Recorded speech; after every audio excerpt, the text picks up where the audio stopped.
So this big scuffle throwdown happens, right?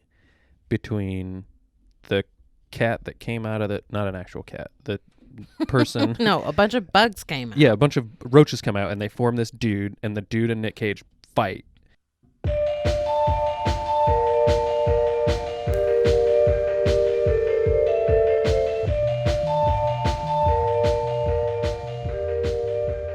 Hey, everybody. We're back.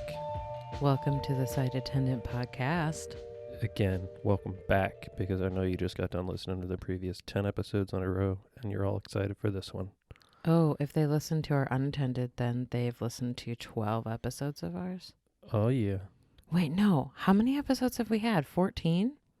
14 regular episodes and then one unattended? 2 Or unattended. 2 unattended, yeah.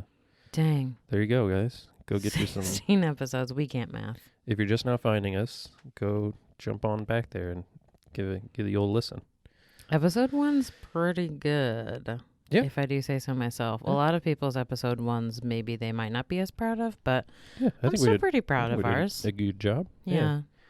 It was recorded in my old house. Yeah.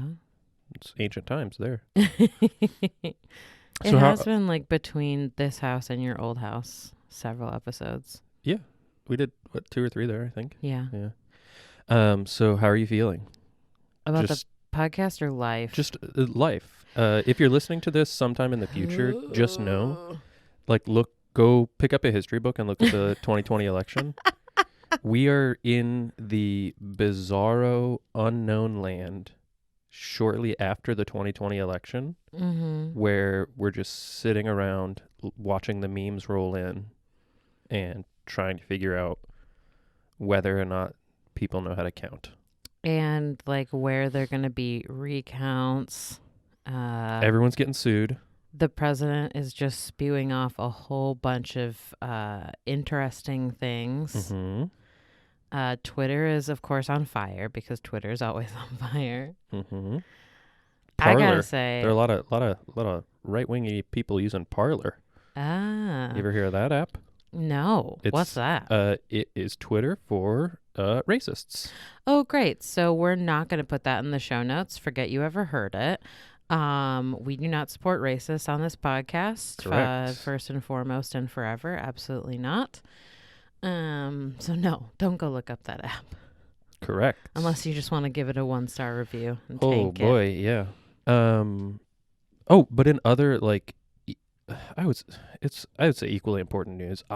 So this morning, for the very first time, had a crepe. You never had a crepe before? Never in my life. I was waiting till this to tell you.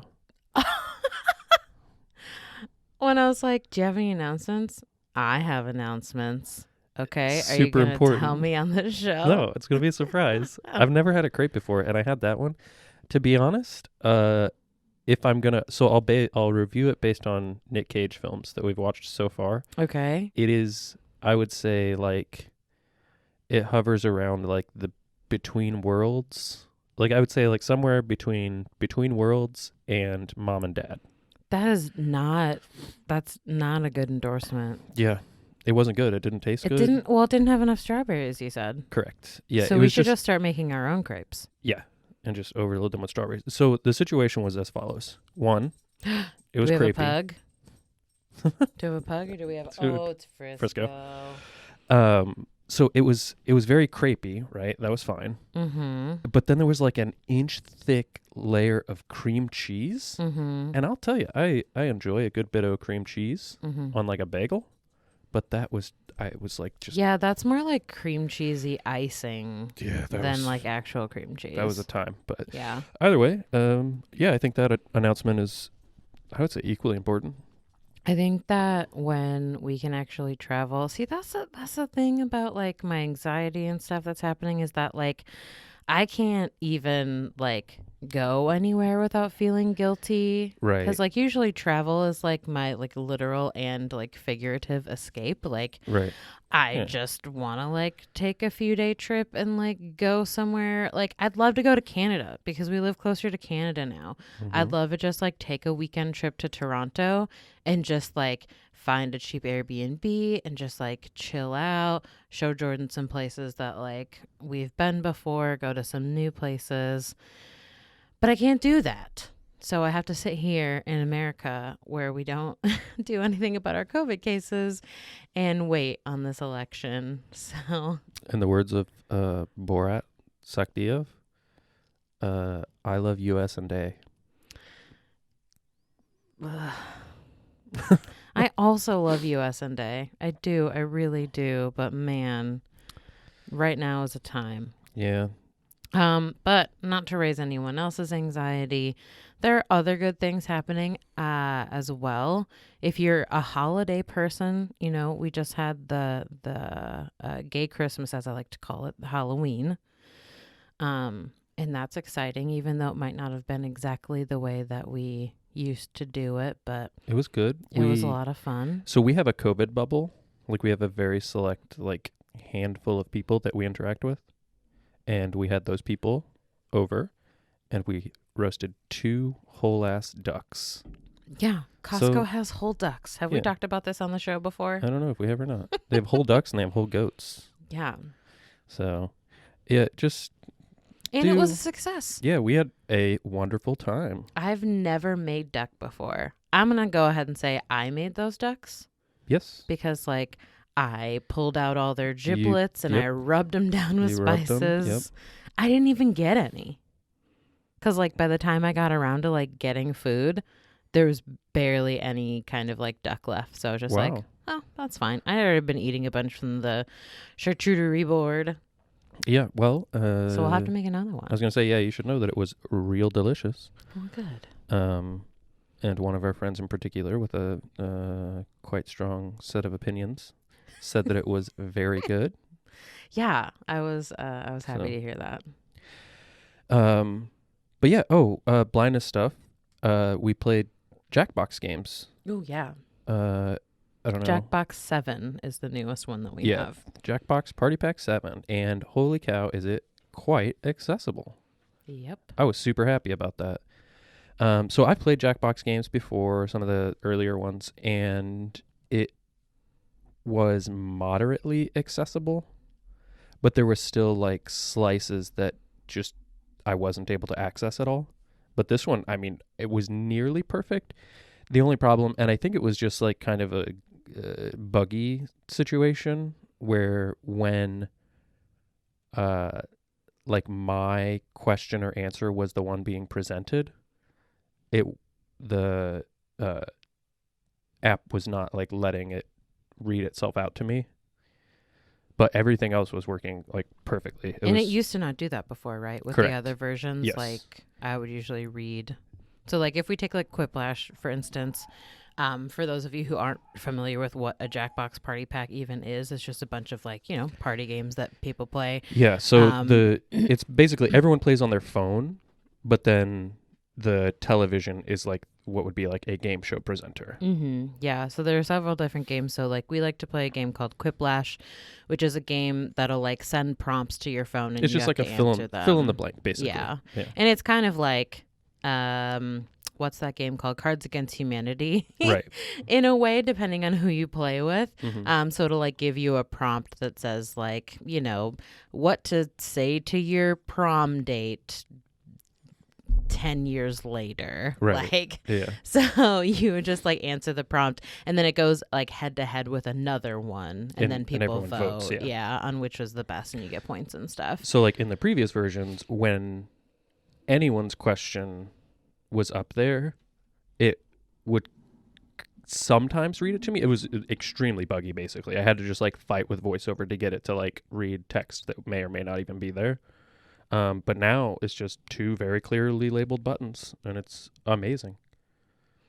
And it reads the room codes out now. Yes, whereas previously, yeah, someone that I was with would have to either tell me or someone over like Discord or whatever would have to send me a message telling me what the room code was. Yeah. And now, yeah, Jackbox just like tells you. I guess this is more a question for you. So a lot of these games are like time based. Mm-hmm.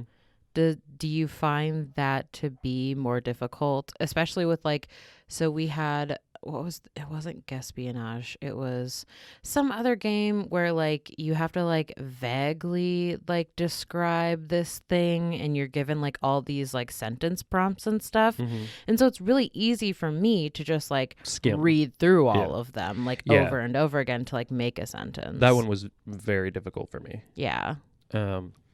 But I think there are like some of the games are very accessible because they're very short answer, short question. But the longer it gets, the greater the like difficulty to navigate. Yeah. So like I wonder, time becomes much more of an issue with that. right. Well, so like Murder Mystery Party is one of my favorites to play, or Murder Trivia Party or whatever. And it's just like trivia, like the most random trivia ever. And I just enjoy it because I just like trivia. I think like weird facts are fun. But there are some like little like to the death games. So like let's say that 2 of you answered wrong and it decides that it like wants both of you to fight to the death. So it'll be like, okay, whoever can solve all these math problems in a given amount of time. Yeah. See, like stuff like that. Well, like even the other day I was fighting with I think the website is Eventbrite. Oh yeah.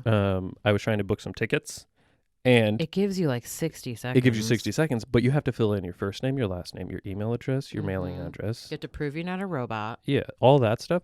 And like for me, without my keyboard, because sometimes for like greater speed, I'll use my Bluetooth keyboard. Without that, it was impossible. Like I literally wasn't able to do it. There just wasn't enough time there. But in general, at like most like games and stuff, that typically leave enough time, and like I didn't find myself running out of time playing that. And I killed it, by the way. Yes, you did. You're great. But yeah, it was good and it was very accessible, so that was a little bright spot in the last week.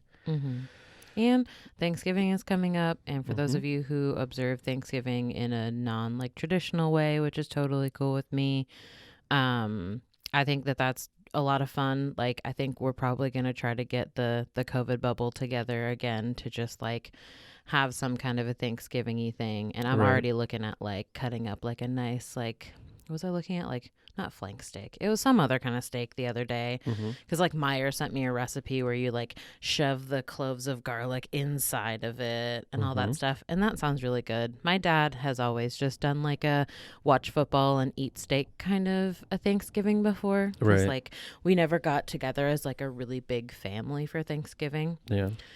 So. Turkey sucks. Let's be honest. Turkey's just Turkey's great on a sandwich. No. Well, I like yeah, leftover deli turkey, and no. deli turkey is good. I like leftover turkey with like a little bit of mayo. Nah, turkey's garbage. And white meat, not dark meat. I don't like dark Whoa. meat. Okay, Easy listen. Yeah. I am dark meat. Stop it. All right. Anyway, so yeah, and to get into the holiday spirit, recently, my husband, we had their partner come and visit with because she's in a different state, so she came and stayed for like a week, and she really loves like doing Christmas right after Halloween, and she was here for Halloween, and both of us are like, all right, we're getting in the Christmas spirit. And Jordan's like, do you think we should decorate for Christmas like one night while Tony's gone? And so that's what we did, and it made us so happy. Yeah, we put up a ton of lights and put up the tree and stuff. Yeah, great. And then we all like decorated as like a little family. So any of y'all that are celebrating Christmas already, shout out. Yep, we're down. We're down with Christmas. So. Also, if you don't have a Christmas tree, and you don't want to spend like $80 on like a fake Christmas tree, shout out to Dollar General. They're like literally the worst company, and they're destroying pretty much every small town in America. However, they got a $30 Christmas tree. They have a $30 like. They're like worse than Walmart, for the record, at destroying like small towns. I had no idea. Yeah. I just knew that they were like all popping up in small towns, and like your realtor was like real excited that they were like everywhere. Yeah, my realtor in rural north central Indiana. Right. Of course. Yeah. Every single small town there is getting them. So like the small town I came from used to have a grocery store, a pharmacy, like a couple of little gas station-y convenience store things, like all this stuff, right? It all closes down. Dollar General comes in, and people like worship it like it's the greatest thing ever.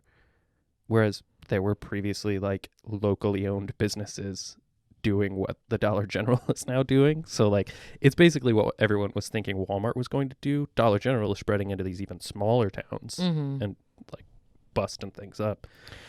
Well, if you don't want to be part of the devil, then just make a Christmas tree out of some books and some lights. Yeah, it's not that hard. look it up on Pinterest. Yeah. So, you're always raining on my parade, homie. You know, I support local. I'm a kind of a non-corporatist type of guy. Yeah. What do you think Tim Hortons is? Oh, it's a locally owned. I thought it was like a guy here specifically in this town. In this town, you Yeah. think that Tim Horton lives in this town? Yeah, that was my understanding. Huh. Interesting. Moral of the story is we watched the Sorcerer's Apprentice, boys. National Treasure 3. The Sorcerer's Yeah. Apprentice edition. Funny thing. So I was just taking a little cruise. Yeah. We do a podcast about Nick Cage. This is that podcast. It's also about watching Nick Cage movies while being blind. That's what I am. Blind. Also really stupid. And the movie we watched this week was The Sorcerer's Apprentice, starring Nicolas Cage and that guy that's in the Seth Rogen movies. Jay Baruchel. Yep, that guy. Mm-hmm. So Also, Alfred Molina. Mm-hmm. And Becky. And Becky. Teresa Palmer. Yep. So you mentioned National Treasure. Yeah. This is National Treasure 3. Yeah. That's what we decided. Mm-hmm. Interesting enough, though, the director, John Turteltaub, was a producer on both of the National Treasure films. Huh. So do you remember yesterday when I was like, oh man, John Turteltaub directed this? And you're like, who's that? Oh, did you recognize that guy as a producer? I just like recognized his name. Oh, okay. Because like, who's called John Turteltaub? Yeah. Like legitimately though. It's a pretty interesting name. I like totals. Here's a cooler part, though. Are you ready for the absolute best part about this? I'm so ready. That guy directed Cool Runnings. Okay, that's great. Isn't that awesome? Yes. Such a good movie. He directed a handful of other movies, too, like some John Travolta movie that I didn't recognize. And a couple other, like, randos. But Cool Runnings was, like, the one. No, right? I'm going to have to go look at it because, like, a lot of the things that you don't recognize, I'm like, how did you not know? I'm over here like, yeah, some show. I don't know. It's called, How'd you not know that he was the executive producer on Jericho? Oh, actually, the television show Jericho? Mm-hmm. I really liked that show. Well, look at that. It was like, honestly, really poorly acted and mostly like not well written, but there was some like moderate appeal about it. I wouldn't watch it right now because it will send you into a spiral of depression because it's about like I don't need that. cataclysm stuff. Mm-hmm. But yeah, this movie, we watched it on Disney Plus. It did have audio description, which was wonderful. Oh boy. There's a lot of action in this film. Yeah, and a lot of bizarro stuff too, which we've talked about in the past. Yes. How it's really difficult to do audio description for just bizarro stuff.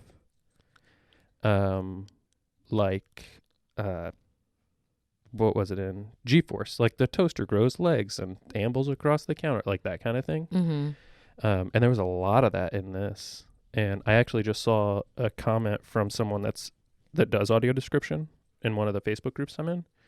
And they just talked about how it just feels absurd sometimes to have to like calmly and plainly read stuff like the turtle grows or the toaster grows legs. Like, I feel like we've talked about this on the show before, like how people just have to like either like in describing like sexy scenes or in describing like just the most ridiculous stuff. Like right. You just have to do it with like a straight face. Yeah. Just go in as ice cold as you can. Mm-hmm. Yeah. So yeah, I was really impressed by a lot of the audio description in this, but I did still have some trouble sticking with the plot, but I imagine that you did as well. Yeah. This thing was a trip. I think it was one of it's one of those movies that kind of falls in like the Wicker Man category, where when you tell people that you do a podcast about Nick Cage, they're like, oh, the Wicker Man, or oh, the Sorcerer stuff. And you want to tell them that there are about 50 Nicolas Cage movies worse than either of those, but you don't bother. Because like public perception is that those are like the top, like the two bad ones. People don't realize how much deeper that rabbit hole goes. Yeah, actually, as I was writing my notes, so way back in the day when we were first, like when this podcast was just like an embryo, we were like writing a show outline and we're like, what do we want to talk about in the show? And I remember that like in the outline, it says like, we should talk about if we've seen this film before or not. And Right. I feel like we rarely talk about that. No, I think it occasionally gets like briefly mentioned. Like because I sometimes make the distinction. I remember specifically like in the Gone in 60 Seconds one, saying I have seen this one with my eyes. Yeah. Like, yes. Because I remember like what some of the scenes looked like, and I specifically remembered Angelina Jolie's dog shit hair.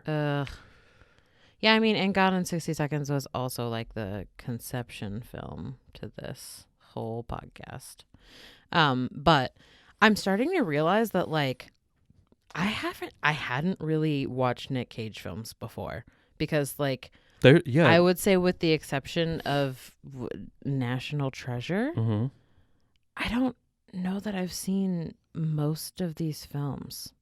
Yeah, it'll be any of these films without National Treasure. Like, yeah, it would be interesting to go through the list and do.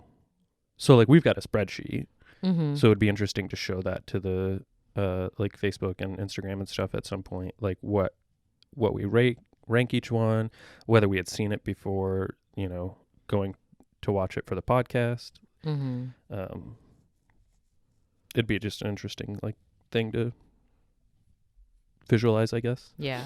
But I had seen a good handful. So I had seen Face Off, National Treasure, Gone in 60 Seconds, and one more that we've already watched, but I don't remember which one. So I hadn't seen National Treasure 2 though. So yeah, I hadn't either. But yeah, this the Sorcerer's Boy is the one that always gets mentioned by either, you know, people when you're talking about just Nick Cage stuff, or when you mention that the podcast is a thing. So it opens up with like a back in time bunch of magical boys running around doing magical stuff, right? Nick Cage and some of his pals. They're in Britain. Yeah, jolly old Britain. Yep. I don't know. Do you want to go through this one like super detail, like piece by piece, or I mean, it all just kind of mashed together for me. Did you kind of get that, or? Yeah. So I mean, so it's called The Sorcerer's Apprentice, obviously. So like, there's some apprenticing in it, but like, there are just like so many different like legends, because it's a Merlin legend, right? That it starts out as. Yeah. So basically what it starts out as, like, they're trying to defeat Morgana, and Merlin is there, and so there's Nick Cage, there's Balthazar is his name. Alfred Molina is, what's his name? Horbath. For once I thought you were gonna say it correctly. No, the guy's name, this whole movie, everyone says it 45 times each. His name is Horbath. It's Horvath with a V. Anyway, and he, they're trying to defeat Morgana, and the love interest, the Nicolas Cage love interest, like Veronica or something. Yeah. Yeah. Splits her body and like sucks Morgana's soul into her soul. And then they put it in a Horcrux. Nick Cage didn't want to lose the love of his life, so he puts it in like a Russian nesting doll type dealy tchotchke. What is it called? The gribber. The Grimhold. Yeah. which is a Horcrux. Yeah, basically. Because then he like goes throughout time. So Merlin dies and gives Balthazar this ring and is like the person who will like inherit my power will be like a child. And like you have to find him. Yeah, he'll be the boy who lived. Yeah, basically. Of course, it's not a lady child. That would be ridiculous. Gross. Ladies can't have powers. Women are only for love interests and for villainy. Fully in this movie, yes. Yes. Like. Anyway, we get to go through time with Nick Cage, where he is in like different parts of the world. He's in like jolly old England. He's in a bunch of different places. It's like that scene in X-Men Origins Wolverine, when you go through all of the like chunks of time that Wolverine was doing Wolverine stuff in, because he's like ageless or whatever. It's like that, right? Mm-hmm. That's the vibe I was getting. Yes. Okay. And he like goes through very different like hairstyles. Nothing like fun. I was thinking like he would go through like France, fancy France once upon a time. So he would have like a wig and like a powdered face and stuff. But he just like goes through like a gentlemanly phase. And then he like ends up just in the year 2000, because the years are like important in this one. So in the year 2000, he just ends up back with his gross, scraggly, long blonde hair that he started the movie out with. So I'm imagining that he looks kind of like Joe Dirt-ish. Without the mullet. Like, yeah, it's but not like a mullet. scraggly hair. No. Well, either I'm thinking way. more like rock star kind of scraggly hair. Okay, yeah. And throughout time, he just keeps like killing all these villains or defeating all these villains, and then like Russian nesting dolling them into the Grimhold. So like it just keeps getting bigger and bigger. Yeah. So he defeated like Alfred Molina. He defeats a warlock called Sunlock. There's a little witch from like Providence or something that like he defeated. So like there's just like big. Don't you mean Salem? Oh yeah, Salem, because she like brought the whole witch trials to Salem apparently. Mm-hmm. Her name is Abigail. She's a Puritan. Yeah, her name is Abigail, and she like that's a historically accurate thing. Like I was gonna say you person... really paid attention to that part, because like it was the smallest part of the movie for me. No, I read a thing about it related to this movie. Like that it was interesting that she pops up in there because she's a historically accurate person, and that no one knows like whatever happened to her. Like they don't know whether she was killed in like the witch stuff or not. But obviously she was caught in the Grimhold. She was the first person to make like accusations in Salem that bitches were witches. Bitches were witches. And that's when they started squishing people under rocks and stuff. So, but yeah, jump to the year 2000, and there's a young boy named Dave on a school trip, flirting with a girl. It passes around a note that says, "You want to be my girlfriend? Check yes or no," right? No. It's, do you want to be my girlfriend or do you want to be my friend? Oh, check one of the boxes. Okay, yeah. And she takes it and gives it back to him, and it blows away. And this scene was absolute insanity. The note blows away. Total insanity. And it gets like picked up by a bicycle, and then it blows off the bicycle and gets It's just a comedy of errors. And stuck to a dog's foot. Oh, Frisco heard me say dog. Frisco. Stuck to a dog's foot, and then it gets stuck to a lady's foot, and then someone tries to like crumble it up and throw it away. It's a whole damn thing. But this leads our boy Dave to a magic shop, it seems like, called Arcana Cabana. So this place, it's like a magic shop, but not like a magic shop for kids. It's like a Magic the Gathering. Bit of trivia. The person Drake that we meet later on in this film. When we meet him, there are 2 Magic the Gathering posters in the room with him. There's actually a Magic the Gathering like cardboard thing where like he's featured as like one of the planeswalkers. It's kind of awesome. Yeah. So anyway, there's a little bit of trivia for y'all. But Yeah, this is more of like a college girl magic shop, it seems like.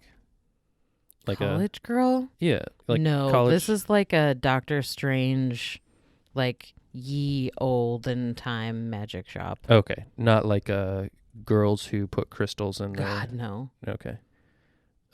Stop. I was gonna say bra. Jeez, Mm-hmm. holy cow. So it's like a ye olde magic shop, and this kid goes in and basically just starts knocking every fucking thing over. Yeah, Mm-hmm. and then our boy comes running out, Nick Cage, and he's like, "What the fuck are you breaking literally everything in my shop for?" And how does the kid get the ring? Because the kid gets the ring right here, right? So he comes out, like Nick Cage comes out, and he's like, "Yo, boy, what's going on here?" And I don't remember what the boy does, but I at this point think that Nick Cage is so tired of like living that he's just like any kid. He's just like, "Here, try this ring on and see what it does." Oh yeah, he's like, "Come over here, I want to show you something." So he like shows the kid something, some magical thing, right? Mm-hmm. And then has him try the ring on to see like if he's the boy who lived. Mm-hmm. And Well, he just puts it in his hand, oh, okay. and it's a dragon, and it comes to life. Okay, yeah. And it like starts wrapping around his arm and stuff. That's the vibe I got from the description. Was that it like comes alive in its hand and like wraps. So the description said it like wraps its tail around his fingers. Finger, yeah. Yeah. Okay. So it's a ring. So just it stopped at his finger. Okay. So then we realize something is the heck up with this boy. But then more shit gets knocked over, and this urn gets knocked over, and a bunch of magical baddies come out of it, right? Just a magical baddie. Oh, I thought there were a few. No. Oh, okay. So a magical baddie comes out of it, and he's made of roaches. Mm-hmm. Real gross. So this big scuffle throwdown happens, right? Between the cat that came out of the, not an actual cat, the person. No, a bunch of bugs came out. Yeah, a bunch of roaches come out and they form this dude, and the dude and Nick Cage fight. And I took notes from the audio description here because the audio describer says that one of these characters rips the horn off of a unicorn to fight with the other person.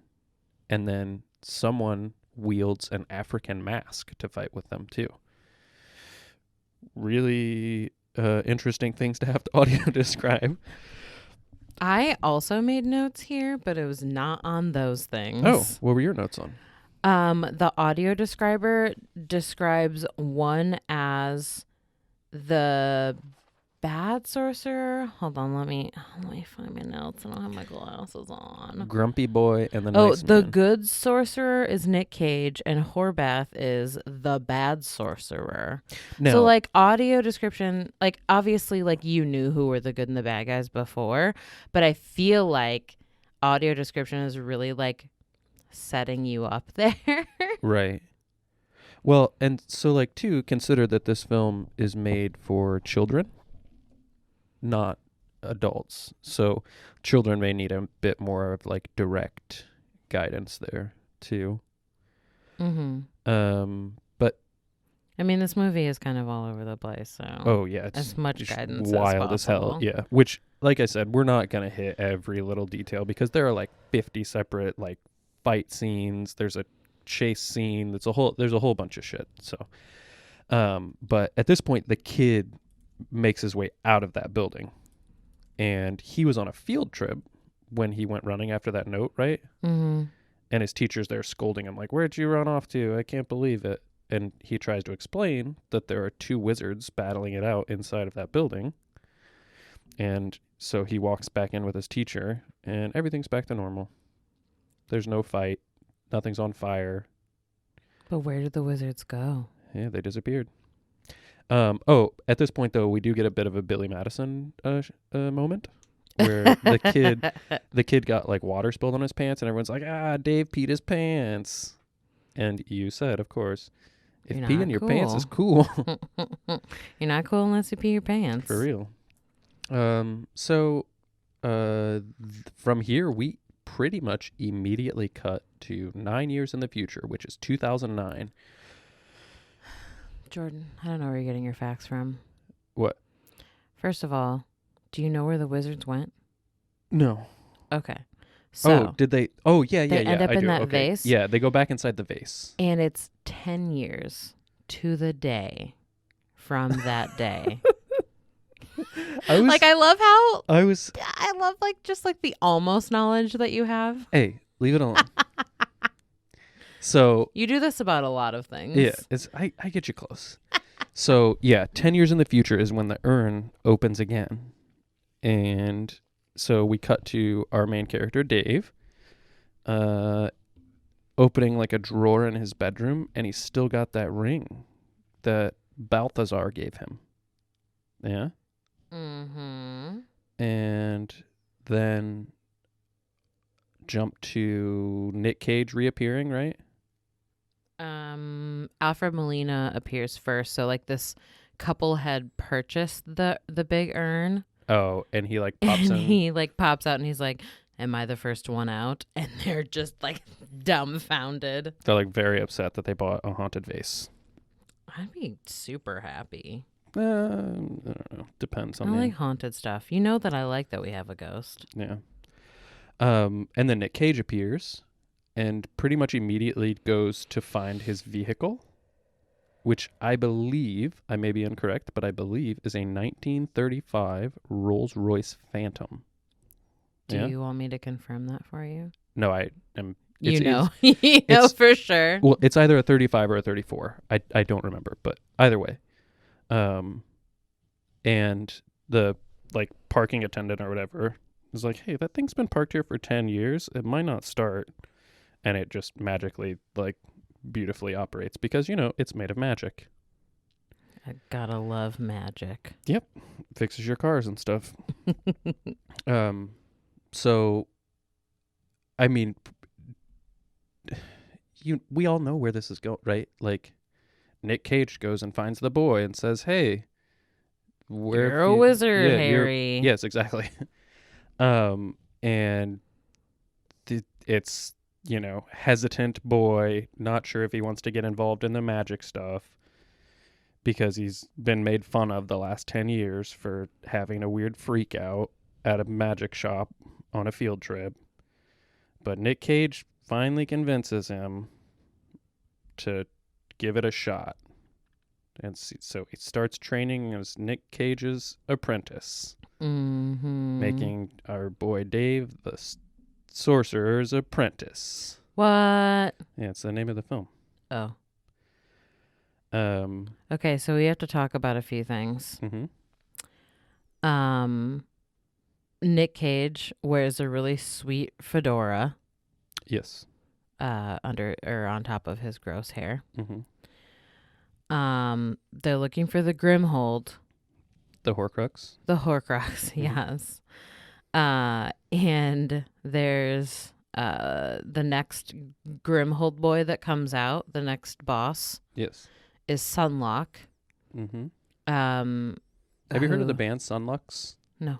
They're really good. I'll have to show you. Who they're in Chinatown, right? Mm-hmm. So they're in Chinatown. Sunlock like gets a hold of like a paper dragon, like a big paper dragon. Yeah, like one of the puppeteered dragons that you see like in the middle of the street, like parading. Yeah. That's operated by like a train of people. Makes it into a real dragon. Yep. It goes around, doing fire things as it does. Causing a bit of a ruckus. Correct. And then they defeat it, and like the puppeteers and stuff are all like still inside of it, like after it's done being a real dragon. Mm-hmm. So they survive. They're slightly alarmed. So these cops show up, yeah? Mm-hmm. Do you want to talk about this scene? Yeah, sure. At this point, Nick Cage uses a bit of magic to disguise both himself and Dave. He gives them both cop mustaches. And uniforms, I would yes. imagine. Oh, yeah. Yeah, so they're masquerading as police officers at this point. And when the other police officers show up, they just kind of tell them, everything's all good here. People were just freaking out and thinking that paper dragon was real. And Nick Cage says something about, it's a bunch of Asian shit. You're like, whoa. And he said something about a little too much sake. A little too much sake, yeah. And Dave says, that's Japan. And afterwards, Nick Cage says, I was in character. I know it's Japan. So the implication here is that, like, to be in character as a police officer, you have to be an ignorant shit, which is very unkind. It is very unkind. What are you doing, Disney? Jeez, are you Disney's a bunch of Antifa right now? Holy cow. I just didn't want to miss that scene because it's very important. Yeah. I thought it was really funny. Have we talked about the lady friend yet? Oh, yeah. At some point, our main character, Dave, runs into a girl from his school days that we realize is the girl that he wrote that note to. Mm-hmm. And they start chumming it up, being pals. And this is where we get a lot of, like, weird, very direct exposition, which I think is pretty common in, like, movies made for kids, where, like, rather than letting, like, good writing and good character development show you that something is important to a character, they just turn to the other characters and say, this thing is very important to me. You're like, oh, thanks. Now I don't have to go through the work of, like, you developing and showing me what's important to you. You just tell me outright. So, like, at this point, the girl is talking about she does a radio show, and she says, it's pretty much the only thing that's important to me. And, like, our guy's like, I see. And then we just move on. Which, honestly, made the movie shorter. You know, if every movie could just very directly, like Forrest Gump, Jenny says, Forrest, listen, I like you enough to keep you around, but not enough to be with you, so I'll just use you for the next 2 hours of this film. Then just cut the 2 hours. The next several decades of your life. Seriously. So yeah, and there are a few spots in this movie that are just very direct exposition. Either like, honestly, a huge chunk of Nick Cage like telling the lore, rather than this being a 5-movie series or something where we learn all this stuff. Nick Cage just outright tells us. Excellent. So, from here, do you want to take like the training stuff, or where do you? The training stuff. Yeah, So, like the Sorcerer's there's Apprenticing. just like a basic, like, I guess It's in a my brain, it's a montage. It's a montage. Yeah, and I don't think it was a montage. I It think it was like wasn't, 3 no. or 4 separate scenes Yeah. of like different training like events. But the gist is, do you focus your mind and you can do magic? Mm-hmm. Like every Like, clear your brain and It's do like- the magic. It's like the Patronus scene in Harry Potter where they're in like the secret closet thing. Mm-hmm. Come at me. The Come on. Patronus thing?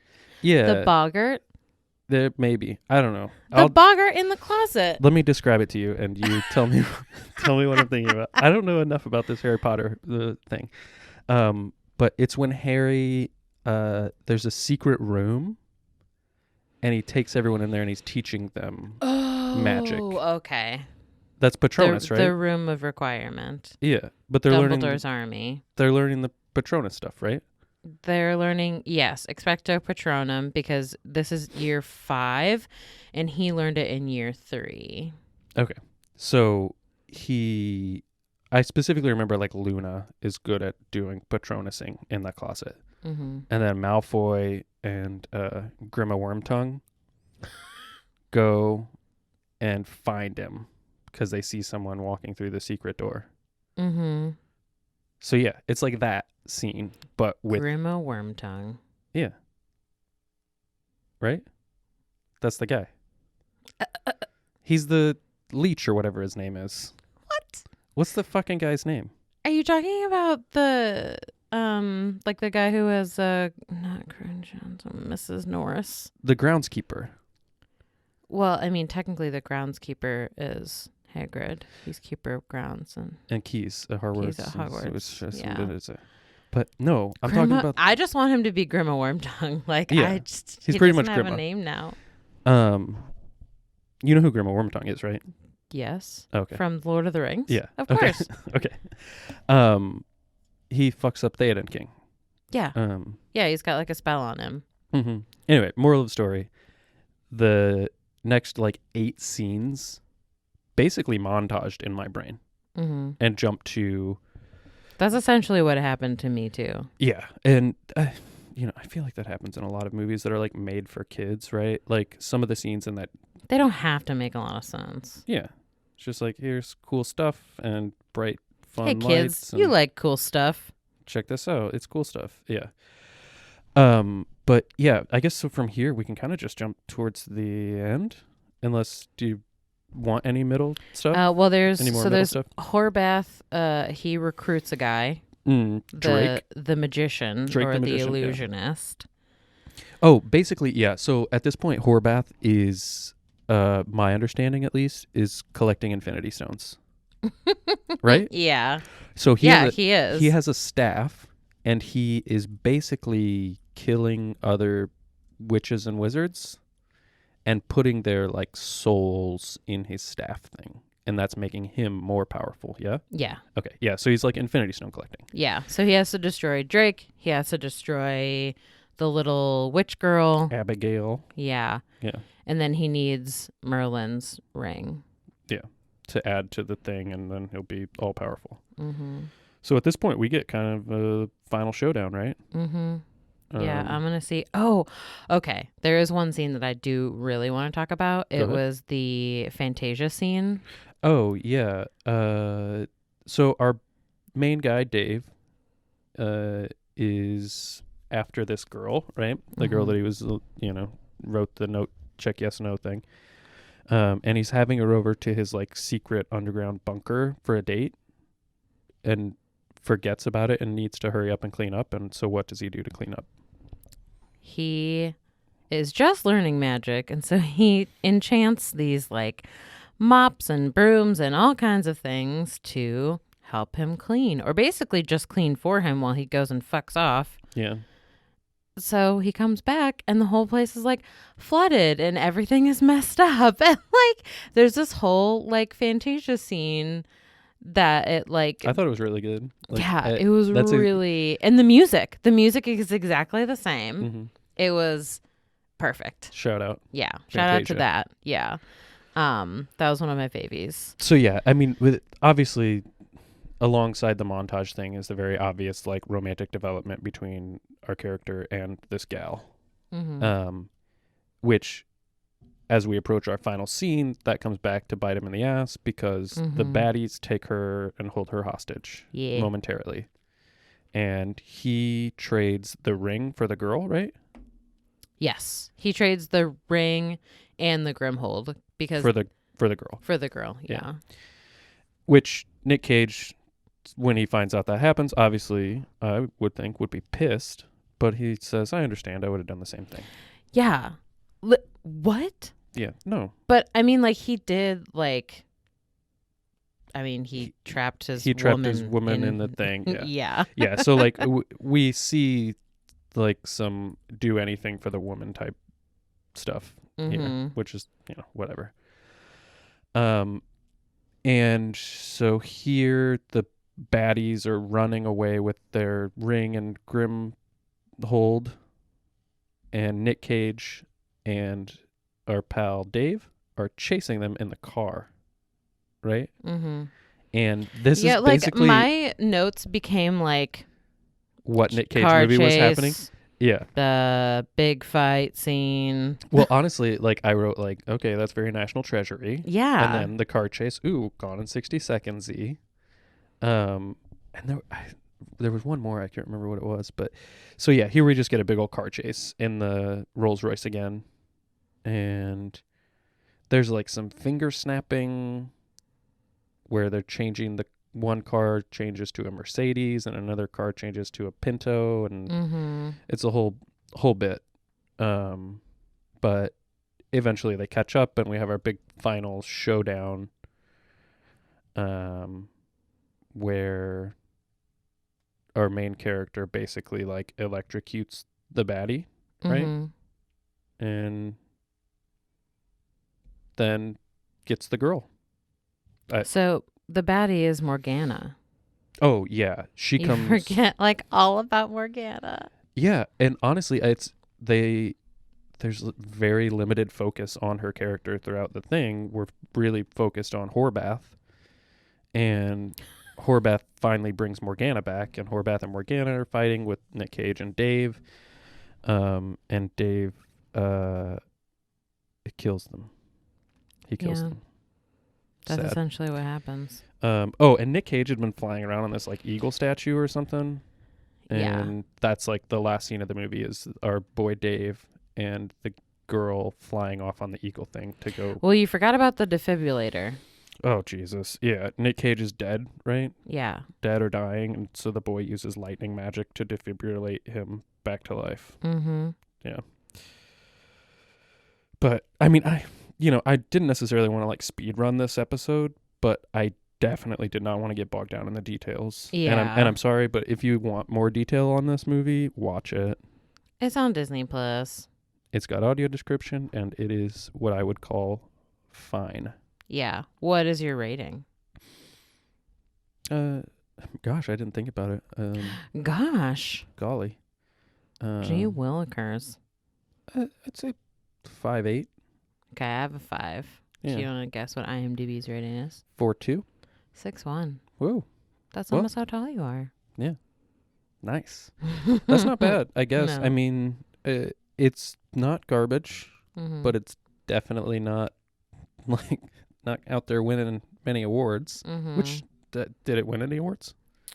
I was hoping you would ask that. I just did. Oh, Talk about a segue. a segue. Please stop. Stop. Are you okay? Talk about a segue. So it did get a win and a nomination. Oh, was it for one of those like make fun of it? No, it got nominated for a Teen Choice Award actually. Oh, yeah, teens are dumb. For a choice makes summer sense. movie. Yeah, that makes sense. We were 20 at this time. Maybe we would have enjoyed it a little more. Yeah, I don't know. And then it won an ASCAP Film and Television Music Award. What is an ASCAP? American Society. Yes. Yes. Community and No. phones. Composers, authors, and publishers. You were so close. Yeah, not bad. Yeah. I mean, so yeah. yeah, winning any award's a pretty big deal. So Yeah, good really, job, guys. at this point. Yeah, for the run we've been on with these Nick Cage films, any award is literally every award. So Yes. go team. A interesting bit of trivia. Do you want your bit of trivia? Did I not even have to ask you for my Nick Cage fact? No, I'm jumping right on it. Goodness. Okay. So the reason that I was pretty sure that was in 1935 is because that's my fact. Oh, you're tricking me. That actual vehicle is owned by Nick Cage. No. Yeah. This doesn't surprise me at That's all. his car. Yeah, it's a 35 Rolls Phantom, and they were like looking for a car for the main character to drive, and he's like, I got this car. How about it? And How about so it? they used it, yeah. But also there was, I don't think it was with that car, but for when they were filming the chase scene, one of the stunt cars crashed into a fucking Sbarro pizza and injured 2 people. No. It didn't kill anyone, but Well, still. so crazy though. You can get injured pretty bad. Yeah. Like, sometimes how you get injured and it changes your whole life. Mm-hmm. Yeah. That's all I'm saying. Yeah. So yeah, 2 people, Sbarro pizza got popped. Dang, I want Sbarro pizza now. Go to the one in Times Square. Did they close that one? I'm not going to New York. I hate New York. We've talked about this. Oh boy. Well. You got any other fun facts or news? No, per usual, just like share us with your friends. Yeah, share us with your friends.